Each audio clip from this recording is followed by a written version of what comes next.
Hello students, in our previous video हमने किया था एनसीईआरटी क्लास 8 में question number first and second. I hope आपने वीडियो देख ली होगी। अगर नहीं देखी है तो आई बटन में आपको वो वीडियो मिल जाएगी। आज हम शुरू करने वाले हैं क्लास 8 का question number third, fourth and fifth. तो पहले स्टार्ट करते हैं क्वेश्चन नंबर थर्ड को।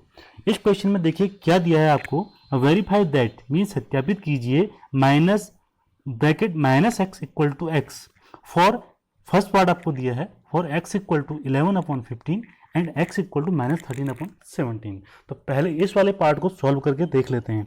इसमें आपको क्या करना है कि पहले इस वाले पार्ट में x इक्वल टू 11/15 आपको क्या करना है, ये जो हमें गिवन है जो वेरीफाई करना है, इसमें इस वैल्यू को पुट करके देखना है। तो सबसे पहले हम इस वैल्यू को कॉपी कर लेते हैं, minus x equal to x जो हमें वेरीफाई करना है उसे हम लिख लेते हैं।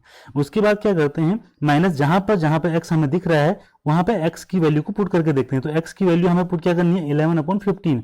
तो हम लिख देंगे 11/15 this equal to and x equal to 11/15। ये हमने इस तरीके से लिख दिया। अब यहाँ पे अगर मल्टीप्लाई करके देखें, साइन का मल्टीप्लीकेशन आई होप आपको आता है, minus minus is multiply plus, तो ये हो जाएगा 11/15 and this is equal to 11/15। तो इस तरीके से अगर देखा जाए तो हमारे पास स्टूडेंट्स क्या आ रही है, LHS जो है, जो लेफ्ट हैंड साइड की वैल्यू है वो इक्वल आ रही है RHS की वैल्यू के इक्वल आ रही है। तो ये हमारे पास क्वेश्चन यहाँ पर प्रूव हो जाता है कि LHS equal to RHS। It means ये सत्यापित हो गया, जो LHS की वैल्यू है वो RHS की वैल्यू के इक्वल है। आई होप आपके समझ में आ गया होगा। अब इजीली हम देखते हैं इसके पार्ट सेकंड को। तो पार्ट सेकंड में भी देख लीजिए, x इक्वल टू ये वैल्यू दी है, इट मीन्स अब हमें x की वैल्यू ये पुट करके देखनी है, -13/17। तो यहाँ पर करके देखते हैं। सबसे पहले हमारे पास इस वैल्यू को कॉपी कर लेते हैं, जिस वैल्यू में इसकी वैल्यू रखनी है, जिस इक्वेशन में इसकी वैल्यू रखनी है, एंड x की वैल्यू, सॉरी ये माइनस है, एंड इस x की वैल्यू आप पुट कर देखिए, माइनस ये माइनस एक्स मीन्स माइनस, इसको ये ब्रैकेट लगा लेते हैं, -13/17।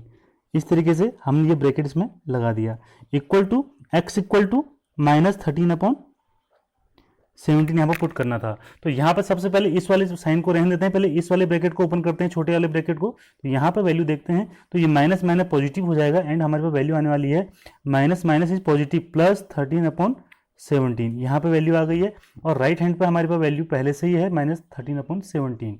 तो ये minus and positive is always minus, तो ये माइनस इसके कर लेंगे एंड हो जाएगा 13/17 इज इक्वल टू -13/17। तो इस तरीके से हम देखेंगे कि LHS इज इक्वल टू, यहाँ पे भी हमारे वैल्यू क्या आ गई है, LHS is equal to RHS। तो हमने ये क्वेश्चन भी इजीली हमने प्रूव कर दिया, वेरीफाई कर दिया कि x की इस वैल्यू के लिए भी हमारा जो ये फॉर्मूला था ये हमारा वेरीफाई हो चुका है। इस तरीके से क्वेश्चन नंबर थर्ड हमने कंप्लीट कर लिया है। अब हम अब नेक्स्ट करने वाले हैं question number 4। So students, question number 4 में हमें कैलकुलेट करना है, find the multiplicative inverse of the following. Multiplicative inverse, सबसे पहले इसके बारे में डिस्कस कर लेते हैं कि मल्टीप्लिकेटिव इनवर्स होता क्या है। वैसे मैं आपको इंट्रो वाले पार्ट में ये बता चुका हूँ, एक बार उस वीडियो को आप देख सकते हैं, पर फिर भी यहाँ पर एक बार इसका रिवीजन कर लेते हैं कि मल्टीप्लिकेटिव इनवर्स होता क्या है।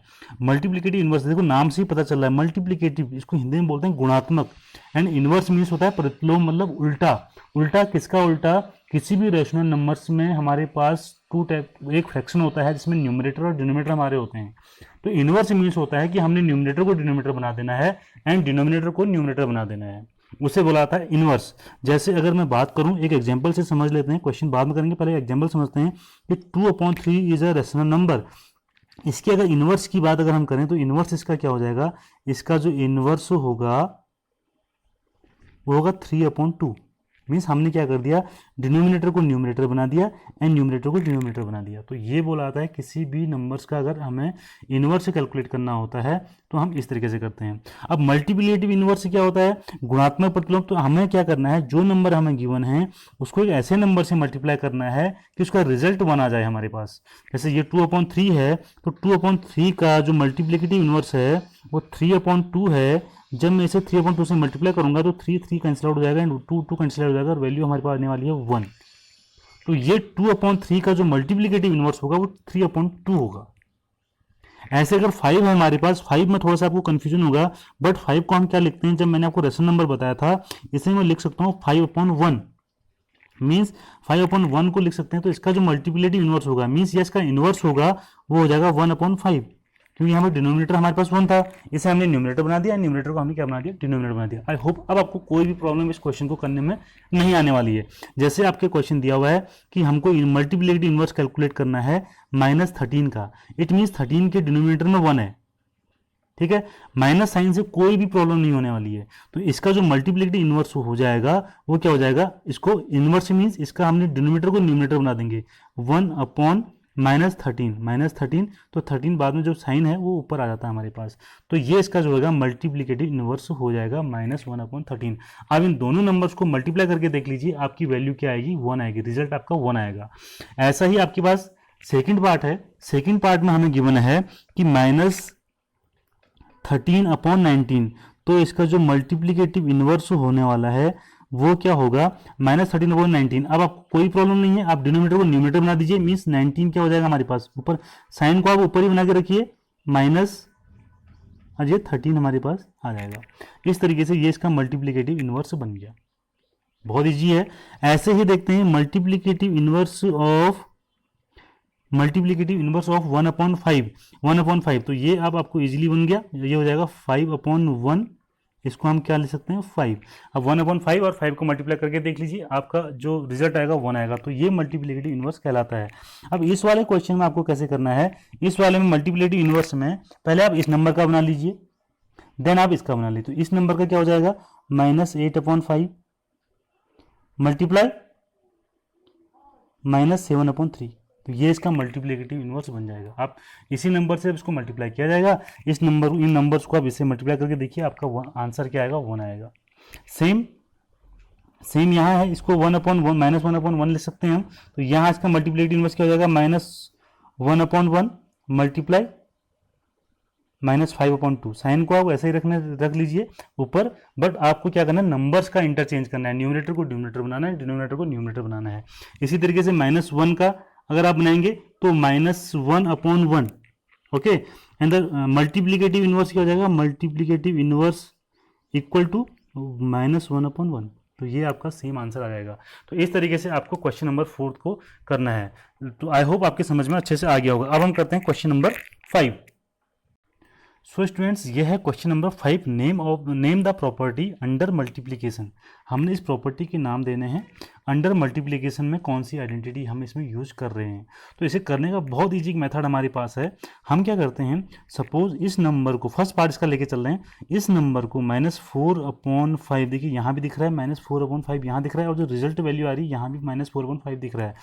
हम क्या करते हैं, इसे एक वेरिएबल लेते हैं, मीन्स एक ए ले लेते हैं, मान लिया ए या एक्स कुछ भी ले लीजिए आप, multiply 1 equal to 1 multiply A equal to A. अब अगर आपको आइडेंटिटी अगर याद हो, जो हमने इंट्रोडक्शन पार्ट में पढ़ा था, हमने ये पढ़ा था a multiply 1 equal to 1 multiply A is equal to A. आप देखिए ये सब यहाँ पर क्लियर, ये जो हमें क्वेश्चन दिया हुआ है ये इस आइडेंटिटी को फॉलो कर रहा है। अब बात ये आती है ना यहाँ पे कि इस आइडेंटिटी का नाम है क्या, कि जब किसी नंबर को 1 से मल्टीप्लाई करते हैं और उसका जब हम ऑर्डर भी चेंज कर देते हैं, देन जो रिजल्ट आता है वो हमेशा सेम वैल्यू आती है। तो हमने इसे पढ़ा था यहाँ पे 1 इज द मल्टीप्लिकेटिव आइडेंटिटी। तो ये प्रॉपर्टी का नाम क्या हो जाएगा, 1 इज द मल्टीप्लिकेटिव आइडेंटिटी, कि 1 एक मल्टीप्लिकेटिव आइडेंटिटी है, मीन्स उससे जब किसी भी नंबर को मल्टीप्लाई किया जाता है तो सेम नंबर वही रिजल्ट में हमेशा आता है। तो ये था हमारा फर्स्ट पार्ट, आई होप आपके समझ में आ गया होगा। अब हम चलते हैं अपने क्वेश्चन 5 के सेकंड पार्ट पे। सो स्टूडेंट्स, ये है हमारे पास पार्ट सेकंड, उसमें आपको गिवन है -13/17 multiply -2/7 is equal to -2/7 multiply -13/7। अब अगर गौर से ध्यान से आप इस क्वेश्चन को देखें तो आपको यहाँ पर नजर आ रहा है कि -13/7 ये है हमारे पास, और इधर इक्वल में भी हमारे पास -13/17 गिवन है, और इधर देखिए -2/7 भी गिवन है, और यहाँ -2/7 गिवन है। तो वही हम एक बार इसको समझने के लिए, अपनी प्रॉपर्टी में ले जाने के लिए इसको प्रॉपर्टी में कन्वर्ट करते हैं एक बार। तो सपोज इसे हम ले लेते हैं थोड़ी देर के लिए a, और इसे ले लेते हैं b, और यहाँ पर देखा जाए कि -2/7 is b and this is a. अब देखिए कौन सा है ये, a multiply b is always equal to b multiply a, means number multiplication के लिए जब हम किसी भी नंबर का ऑर्डर चेंज करते हैं तो रिजल्ट में कभी भी कोई चेंज नहीं आता है। तो प्रॉपर्टी आपको याद होनी चाहिए। ये प्रॉपर्टी हमने आपको इंट्रोडक्शन में बताया था, कॉम्यूटेटिव प्रॉपर्टी, इसका नाम था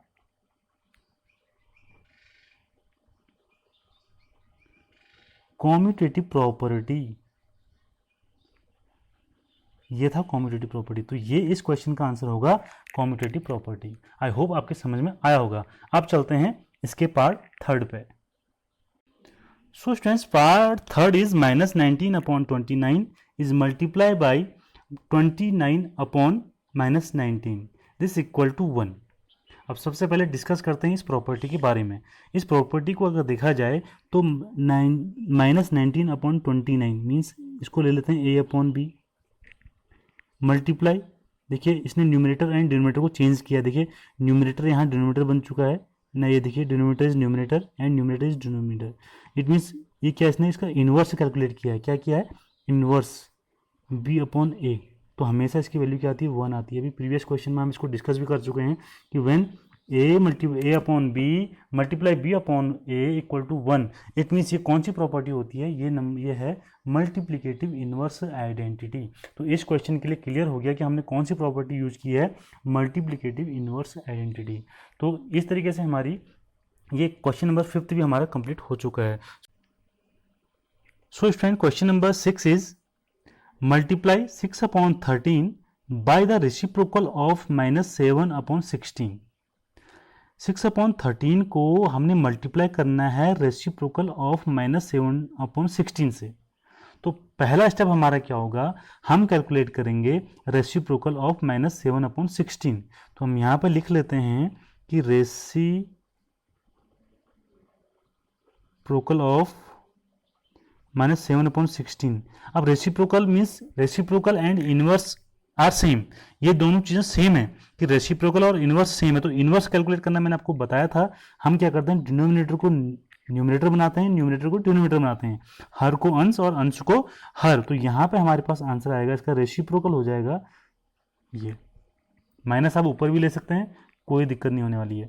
अब यहाँ पे क्या करते हैं, अकॉर्डिंग टू क्वेश्चन, हमारे पास अकॉर्डिंग टू क्वेश्चन क्या है, अकॉर्डिंग टू क्वेश्चन मल्टीप्लाई 6/13। इस 6/13 को हमने मल्टीप्लाई करना है रेसिप्रोकल ऑफ -7/16। तो रेसिप्रोकल हमने कैलकुलेट कर लिया है। तो रेसिप्रोकल क्या है, 16/-7। ये हमारे पास इसका मल्टीप्लाई हो गया है। तो ये इसको मल्टीप्लाई कर लीजिए, 96 मल्टीप्लाई -91। ओके, अब आप इसको कैसे चेंज करेंगे। अब मेरे पास देखिए जो माइनस का जो साइन आ रहा है वो आ रहा है डिनोमिनेटर में। तो मुझे इसे कैसे करना होता है, इसको डिनोमिनेटर में नहीं रखना है, इसे मैं न्यूमरेटर में लेके आऊँगा। तो न्यूमरेटर में लाने के लिए इसे क्या करना है, -1 एंड -1 से मल्टीप्लाई कर लीजिए। ये यहाँ मल्टीप्लाई हो जाएगा। तो 96 मल्टीप्लाई -1 से हमने मल्टीप्लाई भी कर लिया एंड -1 से हमने डिवाइड भी कर दिया। तो 96 multiply -1 is 96 and 91 multiply -1 is +91। तो ये हमारे पास इस क्वेश्चन का आंसर आ गया है। आई होप बहुत इजीली आप इसको समझ गए होंगे। तो this was question number 3rd, 4th, 5th and 6th. In our next video we will take question 7, 8, 9, 10 and 11. So thanks for watching.